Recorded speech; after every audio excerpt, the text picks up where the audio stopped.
morning, welcome to Something Saturday. So we're going to go with a slightly different view of the craft room behind me today. Not really sure that it's any better because it's exceedingly messy, but anyway, today I thought I haven't done an explosion card in quite a while. I think that's what they're called, and I thought I would use the gorgeous Abigail Rose papers, so I will show you those and then we'll make the card. Okay, bye. So, starting off with the page that the Abigail Rose paper's on, it's page 131 in the annual catalogue, and it is just such pretty paper. So I'm gonna let's bring out some of these sheets and actually show you. I reckon it would look lovely coloured in. Haven't got to that yet. So there's that one.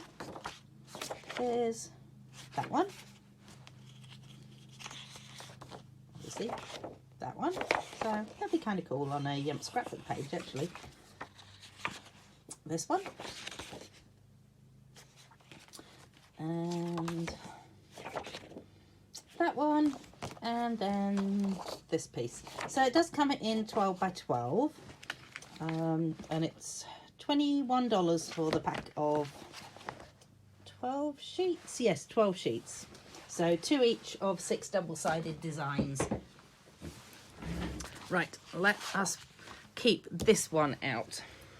So I've actually just been teaching this at the kids' school, because I go in and I do Mother's Day and Father's Day and Christmas.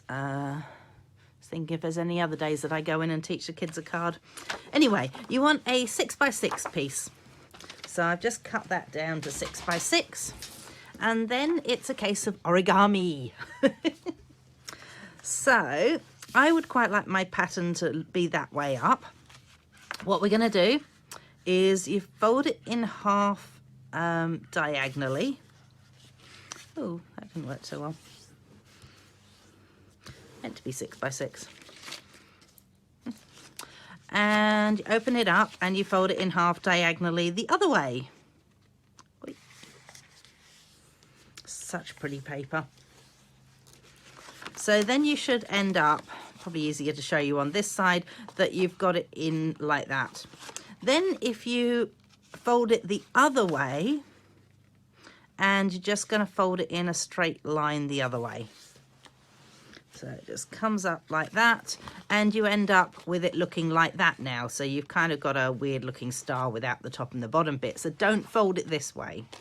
Okay, so then these side pieces should push in together like that, and you end up with a triangle.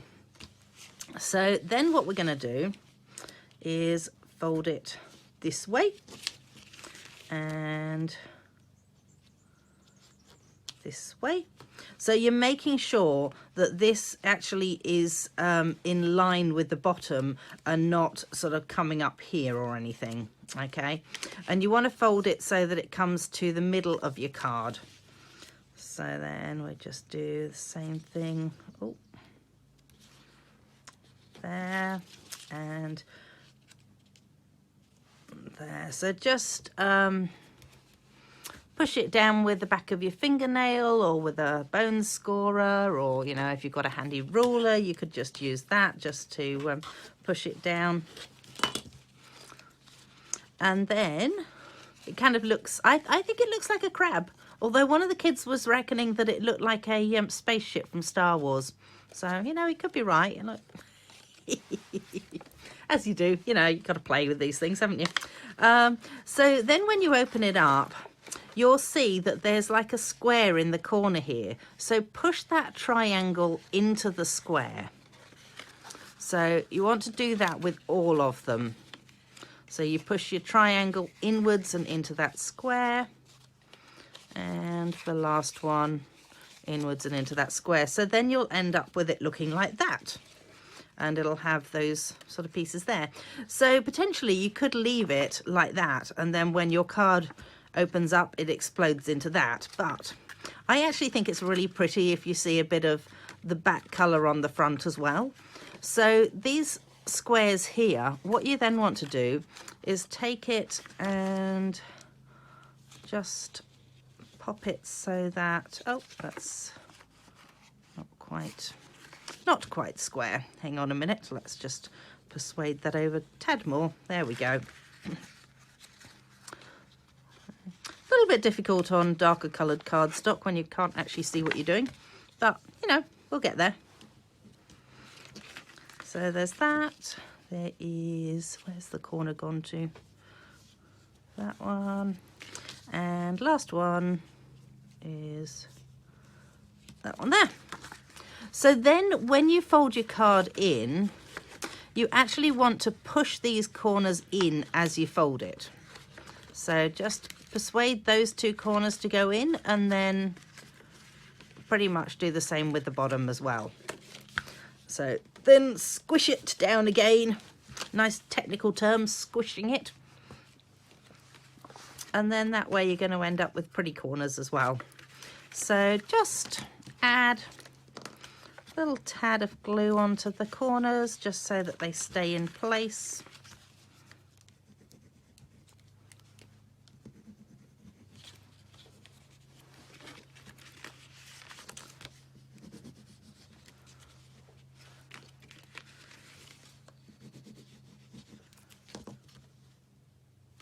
There we go.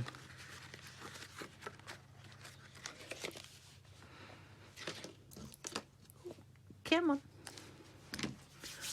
So what did I do with my card?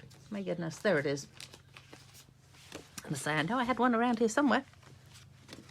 So potentially you can now add your card so that it sits into there, and it can open up this way. So that's the way I've designed mine to open. But if I'd wanted to, I could have designed it so that the fold was, so it went that way. Does that make sense? So that you end up with it opening up like that instead. I might just, I'll show you what I mean. Hang on. So with the other piece that I've got here. 1, 2.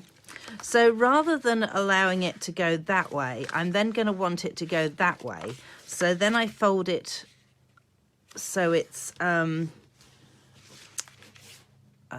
portrait. That's the word I'm after, not landscape.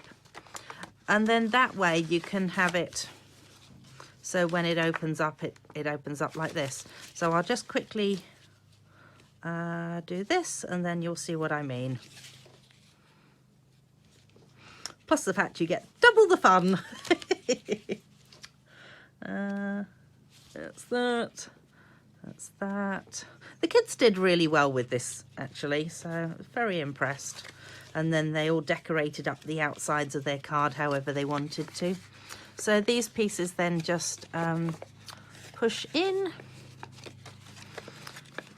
Can't believe next year my youngest child will be leaving Tarnagulla School.